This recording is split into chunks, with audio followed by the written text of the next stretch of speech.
You're listening to Over the Bull, where we cut through marketing noise. Here's your host, Ken Carroll. John Wick, the Terminator, and Mad Max on this episode of Over the Bull. Hi, thank you for tuning in. This week we're going to break down a little bit about the internet, and I wanted to start by taking you on a journey through the world of the mind. So I was listening to a podcast, I don't know, about a month and a half, could have been a little bit longer, and it was between a theist and an atheist. And these were top thinkers, who were going at it. And you may remember the podcast if you run in certain circles. And one thing they were talking about in this podcast was the atheist was talking about how boring heaven would be. He said that, in this world, there's a tension. All the movies have tension. Everything has tension in the world because they don't make movies where you're in a utopian existence. And in that utopian existence, you just watch that for 2 hours. There's always a rub, a friction, a bad guy. And the dystopian futures are the ones that are the most attractive to humans. And so I started thinking about this, and I realized that, in the mind, we look at fantasy as something that is attractive to us. We imagine, sometimes being the hero, or we watch these tense moments, for enjoyment, But if we were to take those same situations and apply them to real life, it would be anything but what reality is. You see, we're in a playground of imagination, and his response was in the playground of imagination. It wasn't in practical everyday life. For example, if you have a life and a family and you have everything going on, probably the last thing you would want is someone to hack your bank account and you go on a big journey to try to recoup the money. You probably wouldn't want harm to come to someone in your family or yourself, and you spend a long period of time trying to get justice for that experience. You probably don't want these things. But in the mind, in the imagination, when we watch certain things, we think that, that dystopian future, because it's entertaining, is what we want. When in reality, we do want peace. I mean, a day where my family is safe, my kids are safe, my clients are in good shape. There's not a lot of tension, and we're able to function a fairly seamless day. Those are the best days. It's not the days where your spouse is kidnapped and you race through time and space in order to try to save that person.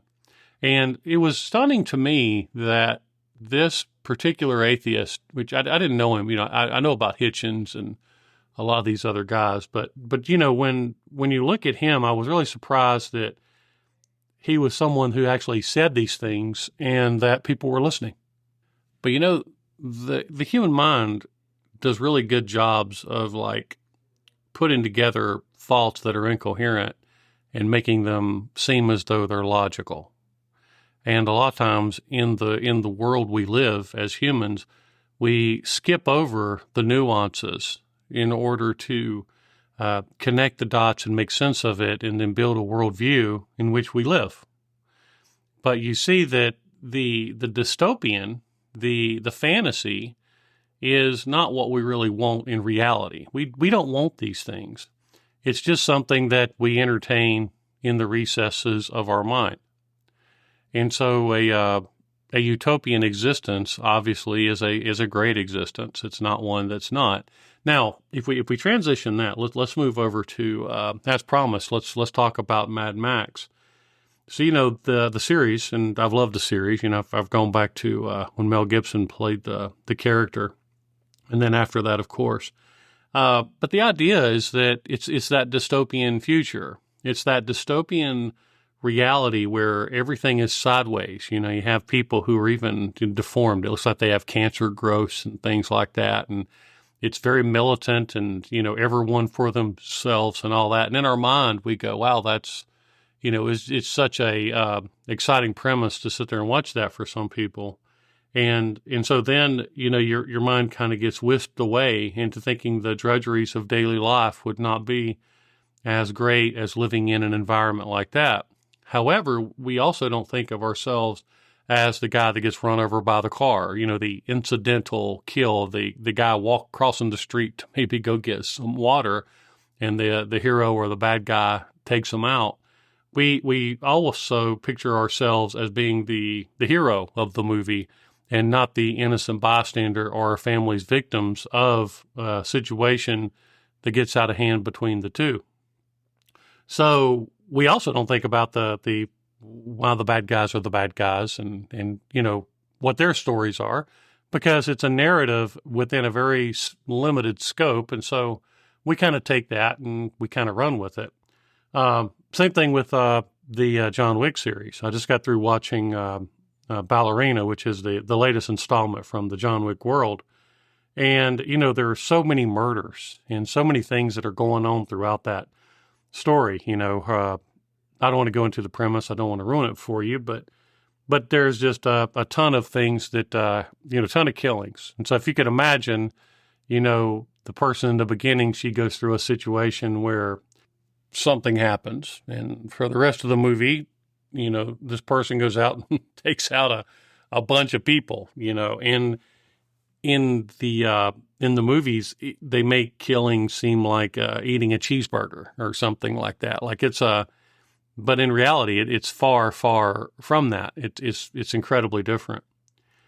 Then if you transition that to, say, the Terminator movies, we have this idea of Skynet, where in Skynet, it's a supercomputer and it goes and ultimately it rises up against the people that created it. And when it comes online, now you have this war between computers and humans.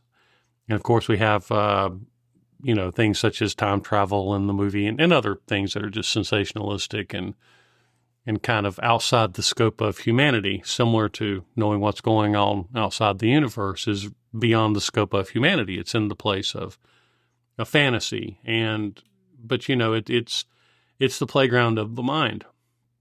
So when we look at the internet and we look at artificial intelligence and we look at Google search results and we listen to what the media is saying, such as they're saying that the large language models or there'll be a point of where these computers become sentient.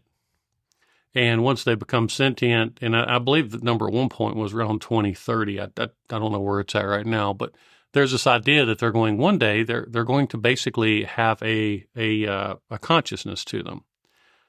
But the weird thing is that as humans, we still can't define what consciousness is. We have a hard time understanding these concepts for ourselves. And we actually wouldn't know if they became sentient or if they just simulate it to such a degree that fools us into thinking that they are sentient. Like for example, if you were to take, they say you download your mind into, a virtual existence, and in that virtual existence, you'd be able to, in theory, live forever or whatever. They're making a lot of assumptions. Number one is that memories and, what makes a person what they are, and what makes you what you are. You're actually a combination of your experiences, and you assume identities throughout your life. You may assume the identity of a parent or a business owner and then later a granddad, maybe a great granddad if you're lucky, and all those things. But as you go through, it's like you're assuming identities, and so to assume that we even know what consciousness is a little bit, in my opinion, it's silly. It's silly to think you can download, a bunch of memories and all these other things and download someone, but we don't even know really what we're downloading. So basically what you would have is you could have just a really good virtual rendition of a person, and it does not contain the essence of the person. In other words, it doesn't take the person out. And through my belief system, I do not believe you can translate the spark of God from to a computer. I think it's kind of a silly concept. So anyway, getting back to large language models and all that kind of stuff, we overthink it. We think that these systems, these Google algorithms, and all these other things are so phenomenally complicated and so much smarter than human beings that they can do things that we can't, and they're almost a modern day magician. I believe it was Google that put out that they said that they were making an AI god. I forget where that quote was, but I believe I read that. And it's like, we're making these presumptions that are a little bit silly. I mean, frankly, from my opinion, and we really kind of overshoot what exactly the technology does, and then it becomes more of mystery than of substance for people. So where am I going with all this? When it comes to marketing, the idea is that you want to show up on these search engines if you own a business, and you want to also be referenced by ChatGPT, Grok, and all these other large language models, Perplexity, down the line. And Gemini, of course, let's not forget that one. And the idea is you want your business to show up in those results. And if we think that the internet is somehow so sophisticated that it thinks on its own, and that this information solely goes to this recipe that no one can know, and that basically the effort becomes nebulous. Like, what do we do when we get our answers from ChatGPT? How does that work? And so then you either stumble around in the dark or you start chasing different ideas and concepts. And a lot of businesses still chase the magic bullet theory, where they think one thing's going to solve all their problems. And then they bounce from person to person, and they have these fantasies of their own of finding a person that has the magic bullet, their business grows, magically, and that they don't live in the real world where people price shop and people look around at options and they work with people that they want to work with, and that those things take time to get around to. I talked to a business here recently, and it was amazing because we were talking about starting a new division, and he talked about the investment. He says, there's years to get a return on investment with some of these concepts. And so he was prepared to understand that starting a new division didn't just automatically put him into black. In a similar fashion, we see that new businesses, when they start up, the established businesses do so much better. Well, why is that? They're established. People already trust them. They know where to go for stuff, and they know what they're going to get. And so to switch to another company means that you need to be there at the right place and time, which is where things like awareness KPIs come in. And you have to be patient and you have to work harder if you're the new guy on the block versus being a company that's more established where people already trust that brand. This is where branding comes in and building that trust factor and the top of mind awareness, or TOMA, as they like to call it. And so when you think of large language models and you think of AI and you're coming back to it, you're like, well, what do I do? How do I practically do something that's meaningful on the web rather than just giving somebody, a monthly staple of ads that are running, and you may or may not know how effective those ads are based upon the people you're working with. Now, at Integris, this is where we've been talking a long time about the idea of building the reputation of the company and avoiding the get-rich-quick modes when it comes to online marketing.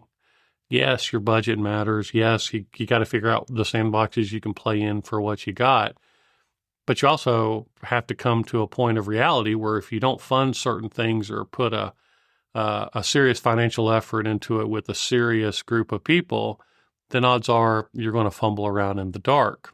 And it's a sad situation, but a lot of businesses, frankly, do that, and they They think that if they just find that right person or whatever, that the world will just, magically open up to them, which is a fantasy. So when we come back to this large, these things like Chat GPT and all this, the internet is changing. Okay. And this is something I've been talking about for some time now. The evolution of the internet is in hyperdrive, to use whatever science fiction term you want to use there to represent quick speed, but it's changing in a phenomenal way. And the statistics, such as 800 million users plus with ChatGPT, I believe as of late last year, earlier this year, you realize that people are changing the way that they're doing things.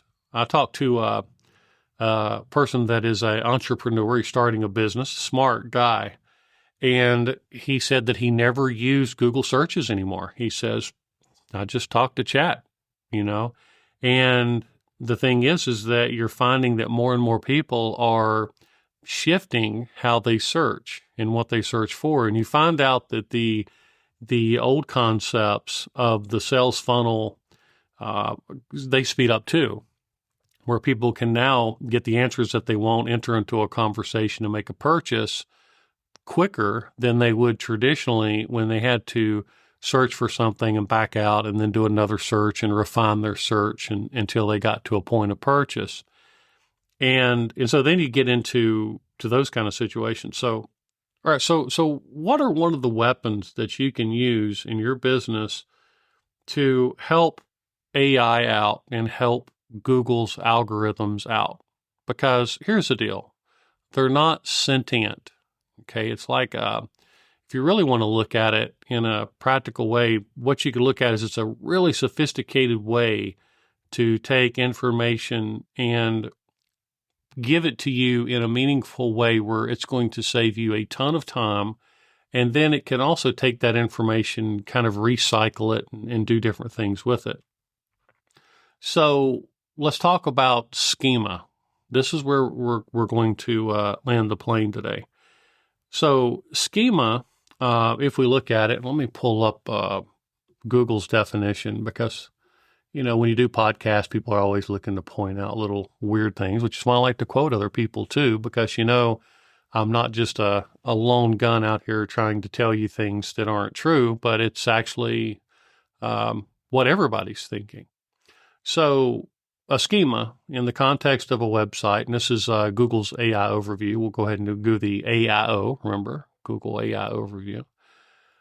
Schema in the context of a website, also known as structured data or schema markup, refers to a specific vocabulary of code that you can add to your website's HTML. This code helps search engines like Google understand the content of your pages, leading to more informative search results and potentially higher click-through rates. Essentially, it's a way to tell search engines what your content is about using standardized tags. So let's break that down a little bit. Schema is a way for you to take stuff on your website, and then what you can do is you can format it in a way to where Google AI, Google's SERPs, chat, all these other guys can scour your website potentially. And then what they can do is take that information and understand what it is, and then use that information in some of the richer search results areas and be a source of information for these ways to market your business, which essentially is those things. So what you need to do or think about in the terms of schema is, do you want to take the time to, or have someone take the time to properly mark up your language, which markup's a fancy word for just putting the right tags around things, helping these search engines understand and helping the AI systems understand what is on your site, and in the aspirations of gaining more visibility. So as you serve it up, make it easier for them to understand, then they can reference it easier, and the wheels on the bus go round and round. So schema is one of those things that don't sound good, though, does it? Schema. It sounds like scheme, doesn't it? But it's actually a very good thing. And so the idea is there's actually, when you dive into this stuff, let's go over here. I'll pull up my notes here real quick. So Google, first of all, they do tell you this schema obviously is something very good. And they highlight the fact that this does help your business show up in rich results. But the idea is that it has to be implemented on your website in a correct way. So if you could imagine when we talk about the do-it-yourself builders and things like that, why it's so why it just seems more and more silly the further along I get, that they just seem to think that the average Joe can come in and start dropping in all these things and launch their own site. It's absolutely crazy if you live in this industry to think that business owners actually think that works. And then it's even more crazy if you think that a professional would use those tools when they've got instead of an 8-pack box of crayons, they've got, watercolor paints or, something more sophisticated. But nonetheless, people are herd people, and herd mentality says, oh, well, those things work for X, number of hundreds of thousands of businesses. So obviously it's good enough for my business too. That's the herd mentality. So remember, in the old day, I don't think this is actually true, but, lemmings do walk off the cliff and they follow each other. It's kind of like that. Humans, they do that too. Well, if it's good enough for them, it's good enough for me. And then, it's just a horrible way to think when it comes to the internet.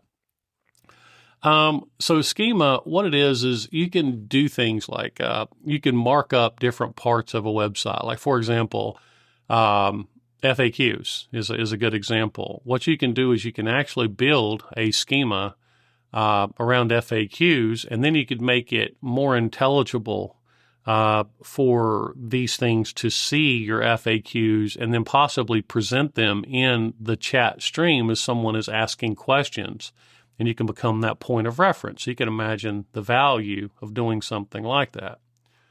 But let's look at how it can be really kind of messed up. Because the idea is that the owner of a business who's selling something will, one, either try to brainstorm questions, which isn't a bad thing in itself, but then sometimes they even trust like their web person to create the FAQs, which I think is disastrous. But here's kind of the deal. So if you think about it, let's just take this FAQ schema. So what you've got is you've got this little bit of language. And by the way, if you go to, I'm trying to think of the website off the top of my head, it's schema.org actually. And if you go to schema.org, it'll actually show you the different kind of markups that you can do on your site. And so if you get back to the FAQs, what you can find out is that, yeah, you could do that. And you know what? Using your experience to create some questions and answers, it's not a bad thing in itself. But there are tools out there on the web where you can actually go through, find a topic, and then find out the most popular questions related to that topic. So what would a business rather do? Guess, use their experience, which is good, or would they rather have a list of questions that people are asking actively on the internet related to what they do, and then focus their attention on those questions? Now, the next thing is you can't feed the answers through AI. AI wants authoritative human content that is meaningful content, not the generic content that is often created through AI. And so they value human content. I've heard it said that AI hates AI content, but that's what it produces, correct? So the idea is you've got to answer the questions on your own. And we actually give a cheat sheet on how people should answer those questions, like what they should consider when they're doing it, such as the length, the focus, things like that. And then when you take that information and then you wrap it up into the proper schema, then you're kind of future-proofing your business. What you're doing is you're making it where current searches and current AI models and all that can recognize your data and possibly use it, but then you're also future-proofing it because it's also the best practice in order to do it. Now, the thing is that being in business, that one thing as an owner, you really need to understand, as far as what I see, is that the majority of these SEO companies, web companies, they're not following best practices. Matter of fact, they're just kind of turn and burning a lot of projects. And so to be able to do something meaningful on the web, you have to insert your expertise. Like, for example, a good friend of mine and a client of mine for, over 20 years now, he's an electrician. Really, really good guy. And we're talking about these ideas. Now, could you imagine me writing the answers to the FAQs for his particular business based on his expertise and where he functions, and then giving those answers to him? You can imagine that one, it's probably going to be technically messed up. The other thing you would probably realize pretty quick is that it's not him. It's not speaking from the right tone or voice. And so what we're able to do is give him the homework, give him the data, and then send it to him. And then over a period of time, he's just going to feed us gradually real world answers to those questions. So what he's doing essentially is he's creating a rhythm, or we're creating a rhythm with him, where he can provide us with real content, and then we can take that content, check it out, make sure it's all grammatically correct. And then we can take that content and then we can use it in FAQs. Now, the other thing you could do too, if you got an iPhone, is he could actually take those questions and he could answer them by speaking into his phone. It transcribes it, and then we get the transcription of the answer. So it doesn't have to be this big elaborate effort to do it, but it does need to come from a source of experience. So we're recommending sometimes that people just talk into their phone and send us the transcript. Do whatever it takes to get us the right information that pertains to their specific business, and then we use that.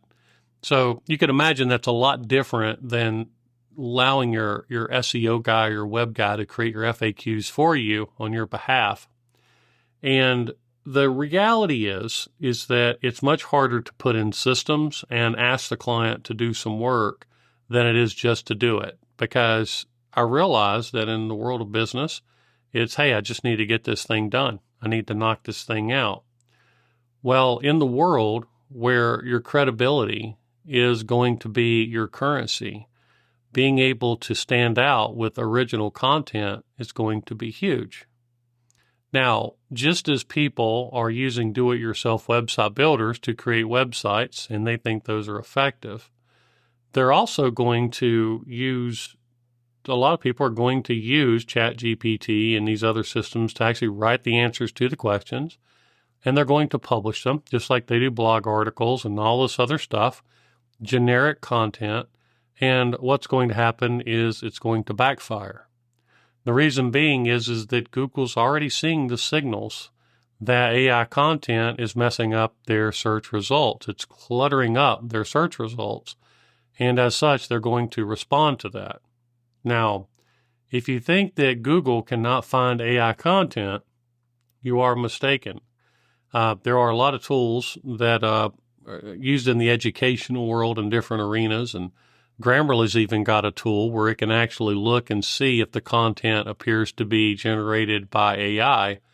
And then what it can do is actually say, hey, either fix this, or you maybe want to put a citation with this or something like that. And so making sure that your content is original and it is based in your area and then properly marked up is phenomenally huge. Now, this is work, guys. This is not, let's get out of the fantasy world where you find the right SEO guy, puts up a bunch of content, and the world goes round and round, and you're happy. Or you have a guy who's running your Google ads to a little landing page, and it's worked always, and you're thinking it's always going to work. In the world of credibility, these things are breaking down. In the world of credibility, Google's never liked these little scrape websites that are standing out there, and they've done a lot to purge them from their search results. And so as you're seeing the games, as you're seeing the fantasy becoming untangled and are basically winding up, and you're seeing these models, now the idea is to provide the best possible data, then you're able to see why things like schema are important. So you want to talk to your web guy about schema. How are you using schema? What's your idea with schema? And exactly how are we going to use that with our website and our content in order to show up in these richer results in both AI, Google, and the others. So I strongly recommend you look at that, and I'll provide you with a few resources at the bottom of the page where you can go look at schema.org. Again, that's schema.org. And also I'll pull up Google's information about that too. Now, here's the really sad part of this. The real sad part is we're just playing by the rules that these companies have set forth when we're doing these things. We're trying to work with them to give them an accurate portrayal of the company. We're not trying to trick Google. And a lot of times people think they want to, if there's like a little trick, like a secret code in the video game. Like I remember when I was a kid, I used to play a game called Contra, and there was a cheat code that would give you 30 extra men. I mean, you probably know what I'm talking about. And it was like this great cheat code. Then you could beat the game. Well, these cheats today and these little things that people have done are now starting to go to the wayside, and best practices are rising again to the surface. SEO, the term, is evolving at a rapid pace, and what SEO was a few years ago is not what SEO is today. And there are things that basically everything needs to play together, and schema is just a piece of this. So do not leave here thinking, oh, schema is going to solve my problems. No, schema is not going to solve your problems in itself, but just like a puzzle, it's a piece you're probably missing from your model. And you need to think about it, and you need to introduce this into your conversations. And then once you do that, you've got another checkbox checked off. And if you do this and work on things like your NAP score and other things that we've been talking about, your business will become more credible over time, and then you're going to gain more visibility. Similar to if you run ads to your main website and get away from these Google Ads guys who are doing these other things, you're going to be better off in the long term, period. It's just that easy. So the one thing I wanted to also kind of talk to you a little bit about is the idea of indexing pages on Google. So this is a little bit related, but I just want to throw this out. Now, this is predicated based on a resource I read a couple of weeks ago that talked about how ChatGPT typically doesn't refer to websites that are on the top 20 results on a Google search. So that tells you how independent these companies are and how they're doing it. So you can imagine the diversification of how you need to set things up and the importance of following best practices so that you can appeal to all of these search engines, which are large language models or whatever may have you, in a meaningful way. And again, best practices are the way to do it. But the SERPs for Google, which is search engine results page, if you hear the term SERP, it's just a neat way to say once you search and you hit the search button and the results come up. That's just a fancy way to say that. And what you find when you talk about the SERPs is that Google's process of indexing websites and kind of ranking the content, for lack of a better word, is a lot different than, say, ChatGPT does its job to determine what it pulls up. And so they don't use the same resources or the same things. And yes, you could say Google is still the big dog, and I don't disagree with that for a second. I mean, they are. Numerically, you can't argue the point. But with the evolution of the web, if you live long enough, what you find out is that businesses climb and they topple, and then other people rise up, and other organizations and other ideas rise up, and then they grow, and then somebody thinks they're going to be around forever, and they topple too. Now, I'm not saying Google's going to topple. Okay, that's not the point. The point is that the market share could diversify dramatically, And the percentages at which people do certain things could also change dramatically as well, depending upon how everything goes. And this is still in the infancy state of this evolution of the web toward these LLMs or large language models. So best thing you could do is follow best practices as a business owner. And you probably don't know what best practices are, which is why you got to ask a lot of questions. And one of those questions could relate to schema. And not just are you building an FAQ schema, because the easy answer is yes. The real question is, well, are you building an FAQ schema? What questions are you asking? Where did you get the questions to begin with? Kind of see the data on the questions. And how did you ensure that the answers you're giving to the FAQs relate to our business experience and focus on what we know as a business as opposed to what is generically known, which could be easily overlooked and not validated by one or more of these online resources? You see, it's a lot different than just ask, are you using schema? That's a simple version of something you should dive into. So I think this is huge for a lot of reasons. One, we're unmasking the idea that AI and Google is this magic thing that has an infinite amount of knowledge and it just can go grab stuff and automatically understand it. They all readily admit we're working together to build a community of data, and the most important or the most credible data is going to rise to the surface. And in the world where, and this transition started happening forever ago, where you go from nationwide searches to hyper localizing, results, then you got a real opportunity if you do things right, as opposed to trying to cheat the system. Now, I do want to conclude with this. I talked about this earlier. You still have to, to pay the bills, right? And the idea is if you're using a Google Ads company or using some ways that are not the best practices in the world for your credibility long term, but you're making sales and you're seeing what's going on and you kind of want to keep that train moving. The idea is you do have to figure out how to move, and I understand that. But staying at home base and sticking your head back in the sand with practices that aren't the best in the world is definitely not the way to go about it.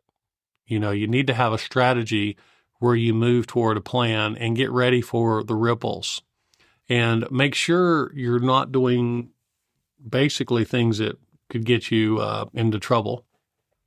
For example, number one, you don't want to fake reviews on Google Business. That's a really, really bad idea to fake reviews. Not just because you could get kicked off, have your listing suspended by Google, but actually the Federal Trade Commission considers fake reviews a form of deceptive marketing. There are consumer protection violations and, fines that you could go through, and also lawsuits. And so the idea of trying to jump in line with fake reviews probably is not the best thing in the world you can do. And there are still services out there that do those things. So you see, it's like, is it really worth it to you? Similar, cold email marketing, getting hold of an SEO company that's not using best practices, not doing your homework. And the list goes on and on and on, not just with lost money that you're paying them, but also with lost time and hurting your reputation. All those things go into it. And a lot of these things are still kind of pseudo working. If you go back and look at PBMs, for example, private blog networks, you're going to see that there's still a whole industry around this idea, and that this is all going to come full circle. So maybe next time I'll talk to you about a lot of these deceptive practices and what you can do to maybe identify them and avoid them, because you should avoid them. All right. So also, hey, let's finish up on a few things. I just blocked probably 20 or 30 cold emails to me Some were promising our company leads for a few bucks a piece. Some were offering services. Some were offering farming things out to other countries. Let's see, what else was there? Oh, yeah, I get the occasional text messages or the loans. I'm sure you've gotten those things. And I get those cold emails from both these crazy little new startups, but then I also get them from big companies. Big phone companies are spamming me, and I don't seem like I can get off their list. Make sure you block those things, okay? Because you're not just saving yourself time. I mean, if you took 10 minutes to answer each one of those emails and you do 6 of them, well, 10 minutes times 6 is 60. That means you've lost an hour of your day entertaining these crazy notions and chasing fantasies. We live in the real world. Stop doing it. Just block them, move on. And, make sure you footnote the idea that you don't work with those companies, because what you're doing is when you answer an email like that, what they do for pennies on the dollar, they go, I got a lead. And then they're going to keep doing it to other people. So it's a good way to kind of keep the community clean. It's a good way to keep everything nice. And it's sending a message to the people that are sending those cold emails that it doesn't work. And so that's one of the things that we need to, I actually got, all right, so seriously, in the last 4 years, I've been getting like text messages sent to me by politicians, like inviting me to town square meetings and crazy stuff. It's like, what does that say about the politician? I mean, regardless if they can sneak it under some law or whatever, what does it say about them when they are mass producing text messages to everyone that don't want to be involved in it about attending a local town hall? You'll see that those games are just insane.